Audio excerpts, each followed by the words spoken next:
Crescer e liderar, este é o nosso lema. Com fé no coração e a força em cada tema. Fernanda na voz, ensinando a lutar. Na vida a meta é sempre melhorar. Você está ouvindo o podcast sobre liderança, produzido em parceria com a Universidade Federal Fluminense.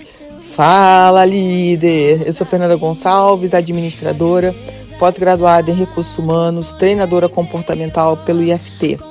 Te convido a acessar o meu site, fernandagonçalves.com, meu Instagram, eu.fernandagonçalves, e a maratonar todos os episódios deste podcast. Fernanda na voz, ensinando a lutar.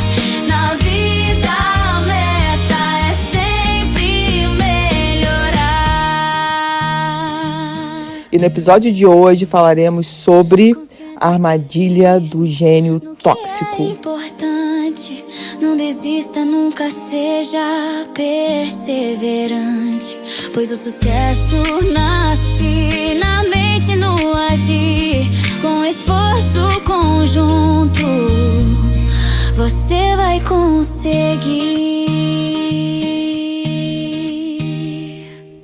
Já pega aí a sua garrafa de água, a sua xícara de chá ou de café, quem sabe a sua taça de vinho para a gente bater esse dedo de prosa. Já quero aproveitar e te pedir que, caso você esteja gostando do que você vem ouvindo, acompanhando aqui nos episódios desse podcast, já encaminha ele para um amigo.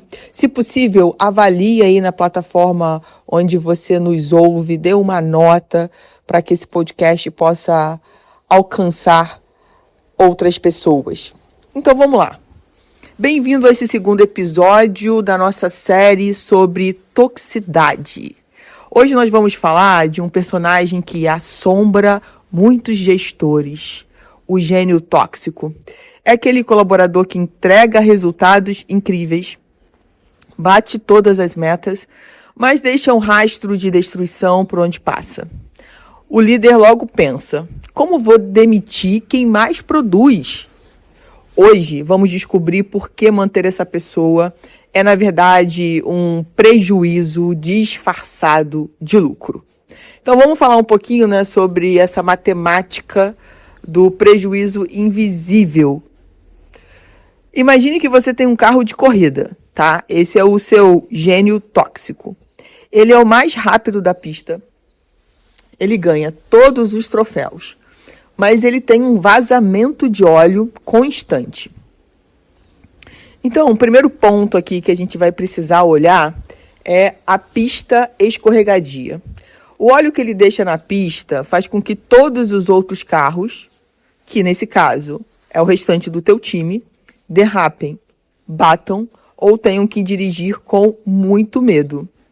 A velocidade média da sua equipe, ela cai drasticamente por causa de um único carro rápido. Gente, quando a gente fala dessa pista escorregadia e traz essa analogia, a gente pode expandir isso para tantos outros lugares, A gente pode falar do esporte, quando a gente tem num time aquele cara que é considerado gênio e que o time todo depende dele para ganhar o campeonato. E a gente precisa trazer, essa analogia para dentro da empresa, para dentro dos nossos negócios, para a gente entender se a gente tem realmente esse gênio tóxico. Geralmente o gênio tóxico, ele também costuma ser bem arrogante. E a gente precisa analisar exatamente esses prejuízos que aparentemente são invisíveis. Fica todo mundo ali para dar condição para aquela pessoa, fica todo mundo fazendo talvez menos do que poderia e conseguiria fazer, porque se chegar próximo vai ter problema, Se ficar ali páreo a páreo com esse gênio, ele vai dar um jeito de te tirar da pista. Então, a gente, enquanto líder, empresário, a gente precisa olhar para isso e saber identificar. E, de novo, eu volto aqui com um ponto importante que eu falei no último episódio, que é o time disso, que é o tempo. Às vezes a gente pode demorar meses, talvez anos, para chegar a essa conclusão que a gente tem um gênio tóxico. Mas a partir do momento que você chega a essa conclusão, quanto tempo você demora para decidir o que vai fazer com essa pessoa, com esse colaborador? Porque realmente, às vezes a gente demora a acreditar na verdade, no que todo mundo fala. Muitas vezes você já perdeu grandes talentos e mesmo assim você não acredita que o que estão falando daquele colaborador seja verdade, e você fica apegado aos números, às metas que ele sempre bate, mas ele não leva a equipe junto. Ele está sempre querendo aparecer sozinho, só ele pode ganhar esse troféu, só ele pode ficar em primeiro lugar. Ele não é colaborativo, ele não vai ajudar o colega numa dificuldade, porque esse colega vai se aproximar da meta dele. Olhar isso tudo é importante, porque isso tudo, gente, que eu estou dizendo aqui, é nada mais, nada menos, eu estou falando de cultura. Do que você permite dentro do teu time, dentro da tua empresa. O segundo ponto aqui, o custo da manutenção. Quanto tempo você, líder, gasta apagando incêndios causados por essa pessoa? Quanto tempo o RH gasta ouvindo queixas? E esse tempo é dinheiro jogado fora. Esse ponto 2 também é muito importante, porque é o time daquele tempo que você está perdendo apagando incêndio, porque você sabe que o que você está fazendo não vai resolver o problema, né? E você fica ali apagando incêndio, porque você acredita que essa pessoa vai mudar, que você já deu feedback, já fez avaliação de desempenho, já está tudo alinhado, isso não vai acontecer mais. O RH, por outro lado, fica ali ouvindo as reclamações das pessoas e as pessoas começam a dizer, inclusive, que elas sabem que isso nunca vai mudar. Olha como é triste escutar isso. Ah, aqui sempre foi assim, essa pessoa sempre fez isso. Sabe, isso é doloroso de ouvir como RH, quando você não tem autonomia para mudar. E geralmente o RH não tem autonomia. Tá? Infelizmente, essa é a verdade que a gente tem hoje nas organizações. A gente não tem autonomia, por exemplo, para desligar um líder. E isso tudo realmente é tempo, dinheiro jogado fora, pessoas que começam a desanimar no time, né, que sabem que essa realidade nunca vai mudar, que isso é impossível. Então, esse custo de manutenção é muito caro para todo mundo, para quem está ali vivendo, né, convivendo com esse colaborador, com esse gênio aí, e para a empresa que está perdendo as pessoas, os talentos, está perdendo quem pode produzir mais e já está desanimado com toda essa situação. O terceiro ponto, que eu já falei um pouco no segundo ponto, é a fuga dos talentos. Os bons pilotos não querem correr em uma pista perigosa. Seus melhores colaboradores vão embora porque eles não aguentam mais esse tal gênio. Você fica com um craque e um time de reservas totalmente desmotivados. A realidade. E Harvard também diz que o custo de substituir um colaborador tóxico é 2 vezes maior do que o lucro que ele traz. Vou repetir, hein? Harvard também diz que o custo de substituir um colaborador tóxico também é 2 vezes maior do que o lucro que ele traz. O gênio é um investimento com ROI negativo. Então, as pessoas, né, os outros colaboradores, eles cansam de estarem sempre com medo, sempre com o pé no freio, sempre temendo a próxima curva, porque eles não sabem o que eles vão encontrar, e eles decidem sair. E aí a gente fica com um craque, que está sempre lá na frente, está sempre trazendo resultado, mas a equipe não vem junto. Porque ela sabe que se ela vier, se ela encostar, se ela chegar próximo, ela vai ter problemas. Quando a gente identifica isso, a pergunta é, o que devemos fazer? Né? Qual é a tomada de decisão? O que a empresa vai continuar permitindo que aconteça? O que a empresa de fato vai querer mudar?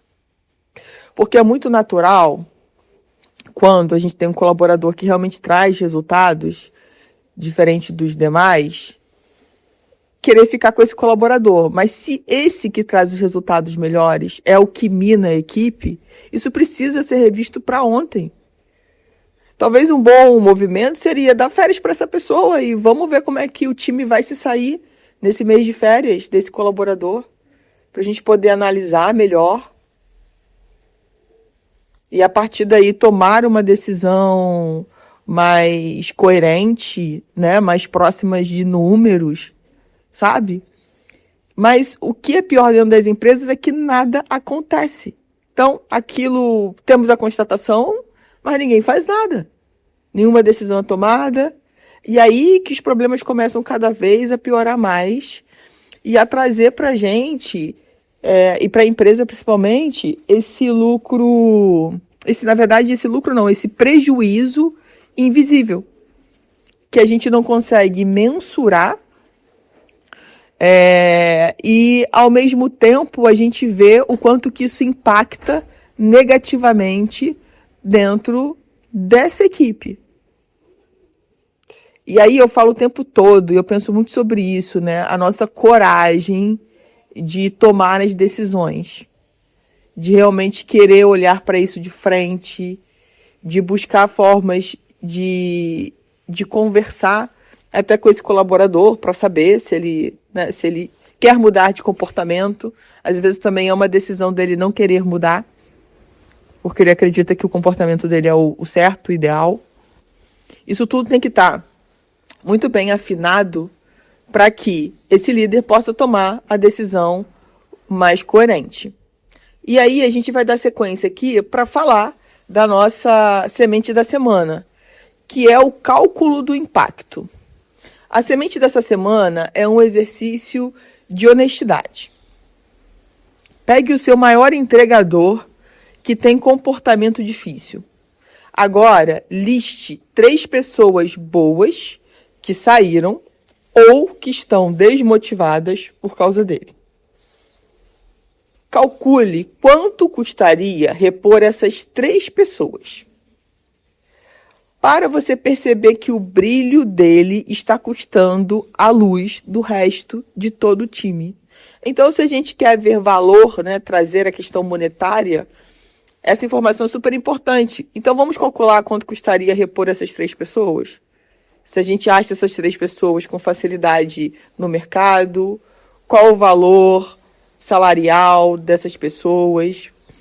Vamos olhar para isso? E se eu tiver que dispensar essas 3 que estão desmotivadas, né, qual é o valor que a empresa vai ter que pagar? Mais a contratação dos novos. Isso tem um custo, gente. É dinheiro, é tempo. Será que esse é o caminho mesmo? Manter essa pessoa e ficar ali, né, demitindo e contratando? Ou recebendo demissões e contratando? Competência técnica sem caráter, no final das contas, ela é uma bomba relógio. No próximo episódio, a gente vai falar sobre como dar o feedback real e ter a coragem de tomar a decisão necessária. E eu estava recentemente falando sobre essa questão, que hoje dificilmente a gente dispensa alguém pela questão técnica, pela competência técnica. Geralmente essa pessoa tem competência técnica para o trabalho que ela foi contratada. Mas a questão está relacionada ao comportamento que ela tem. Sabe? Em como que o que ela fala e o que ela faz atinge a equipe.